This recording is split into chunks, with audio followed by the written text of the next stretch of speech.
What's up, everyone, and welcome back to my channel. My name is Jonah White. I'm an independent apocalyptic author. So today I'm going to be talking about how to write an engaging and page-turning first act, like a few tips that you need to do to make sure that your first act is very exciting to keep readers wanting to continue to read your book. Because this is very important because the first act is really going to sell your book. Of course, there is the first chapter and then the cover and then the synopsis on the back, but when your readers go beyond that first chapter, you really need to give them that red string that's going to entice them to continue reading your book.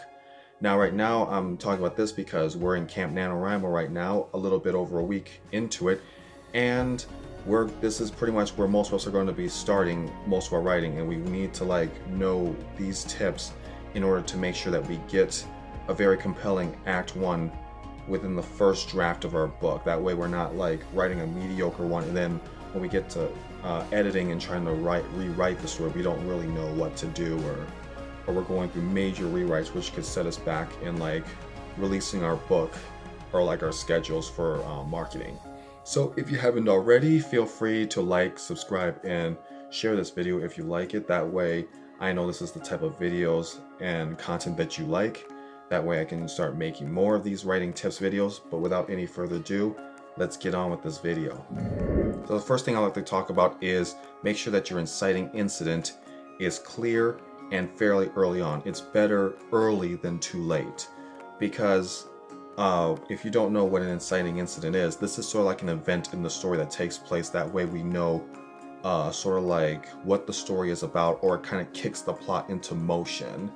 So if you want to think about timing when it comes to the inciting incident, let's take a movie, for example, a standard 90-minute movie or 2-hour movie.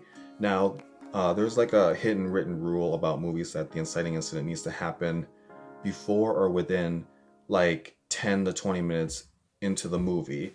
I think anything close to 20 or beyond is a little bit too long, but take that and translate it into book terms. So that means within the first several chapters, or however long your chapters are, you need to have some sort of inciting incident. Otherwise, your readers are not going to really know what your book is about, and they're going to be waiting forever for your plot to kick off. So the second thing I want to talk about, and this isn't talked about much, but it is make sure the tone really fits your story. If you're writing a horror book and the tone is too lighthearted or too comedy-like or too casual, you're going to really turn off your readers. If your book is advertising one sort of story, but then your tone doesn't really match, or your characters' attitudes or interactions aren't very fitting for the story. So if your tone is very off, you're going to really turn off your readers, and they're not going to continue reading your story, much less give it a chance if you're trying to save a lot of that for later on in the book. Okay, so the third thing I would like to talk about, and this is very important, is to have good and compelling or likable or relatable characters. Because without good or relatable characters, no one's really going to care about your story, because we're here to follow the character story. We're not here to just hear about the story. We're here to follow your characters through this journey and be immersed in your story, because we're looking at the story through whichever MC you're presenting to us. We're looking at the world through their eyes. And also another thing you have to think about is sort of making a story for your main character that matters to us, or make us care about this story. And there's 3 different ways that you can do this. It's pretty simplified, but the first thing is that your characters need goals. If they don't have goals, or it's not clear to us what their goals are or what's driving them, we're not going to care what they do in the story, or if they're trying to accomplish anything, because we don't know what's motivating them or what their goals are, or it's not clear to us. The second thing with these goals, you need stakes. We need to know what are the consequences if your character doesn't meet these goals, and what do they fear if they don't reach them, or what is there the gain if they do reach them. Because we just have goals, yes, that's the first step to making us care about your character story, but if we don't have stakes, we don't have any sort of clear reward or consequences to their actions, we're not going to care. That's like having a character studying the whole book for a big exam. Well, if you don't tell us if this is just a normal exam, we're not going to care. It's well, he's probably got 50 more exams coming up afterwards. But if you tell us something okay, if he fails this exam, he's going to fail his course, and that's going to like really ruin his GPA and prevent him from getting into like something like law school, then we could care a little bit more, because now there's a little bit more weight to him passing this exam. So the third thing you want to add to the goal and stakes is urgency. We need a deadline, and a clear one, that we're moving towards, or like moving up against. Because what's the deadline? What's the rush for your character to accomplish their goals? Like, what is working against them, and why do they need to accomplish it now, in this particular time that this book is taking place? So you need to establish some sort of urgency. Otherwise, your readers are not going to want to keep turning your pages, because it doesn't feel like your main character is like really has a time limit in their head, or they're really not working hard to pursue their goals, because they could take as long as they want, because you didn't establish any sort of urgency. Like, what's the deadline, and why do we need to accomplish this goal like right now? Why can't we just wait like 5 years into the future? So make sure that you add urgency, because this is going to like propel some momentum towards that second and third act when the climax kicks in for your book. Okay, so another tip I would like to talk about is pacing. Now, this is very, very important for your first act, because the first act is not really the place to be taking your time with like very, very deep character development and all that. That's for the second act, because the second act is like twice as long as the first act. So like, you can take your time in the second act to really slow down and develop your character, or explore way more about them. Whereas the first act is setting up the plot, setting up your characters, telling us the goal, the stakes, and the urgency, and kicking off the plot and driving us towards that second act. So you don't want to kill your pacing by like giving pointless information or trying to dive too deep into your character's development, because otherwise your audience is going to like lose patience, and they're not going to want to continue reading your book if they feel bored. This is like walking into a movie and then you're just bored, where like information is going to start going in and out of your head. You're not going to retain much. And then when you try to pay things off, or things start getting exciting, well, we're going to be either checked out, or we don't care, or we're not going to remember some of those setups that you like were building up in Act 1, and then you try to pay them off in Act 2 or Act 3, and we're just like, wait, where did this come from? Because we weren't paying attention at this point.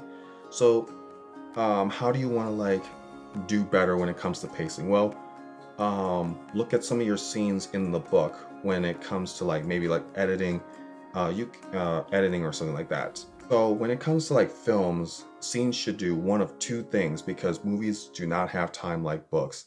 They only have like 90 to 120 minutes, whereas books, you can write them as long as you want. But this is not a substitute, or this doesn't give you an excuse to start taking your time unnecessarily in books, because people will get bored with books just as easily as they can get bored with film. So when it comes to film, like, scenes should do one of two things.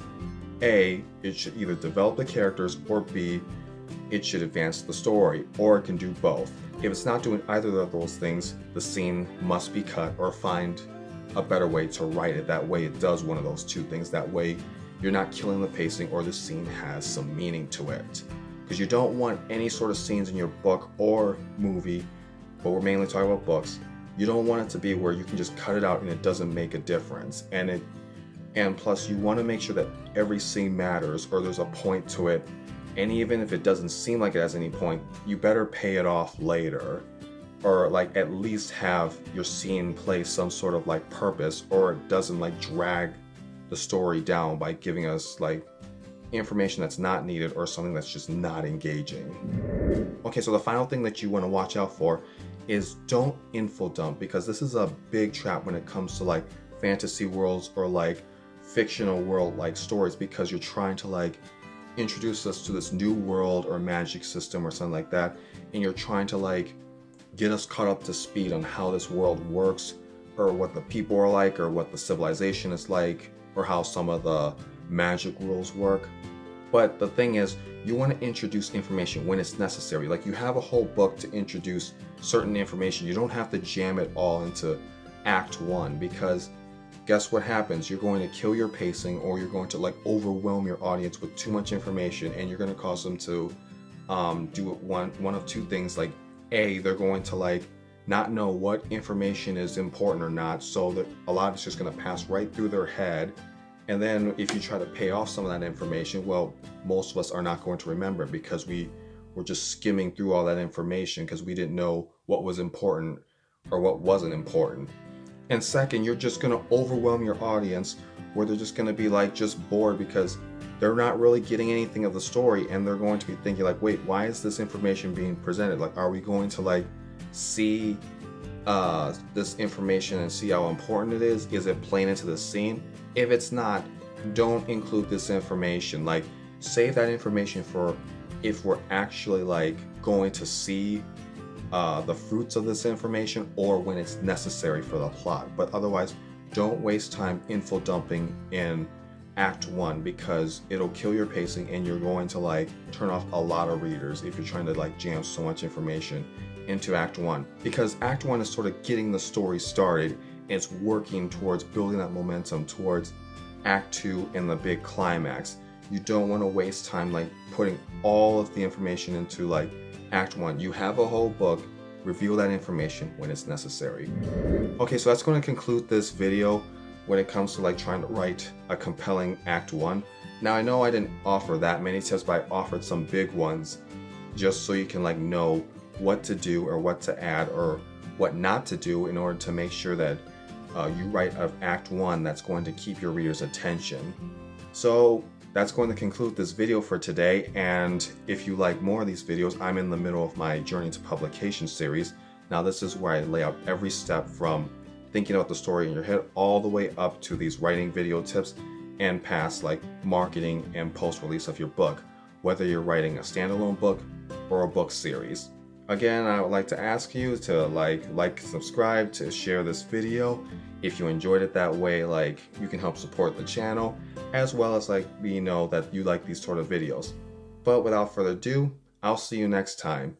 Happy writing and good day.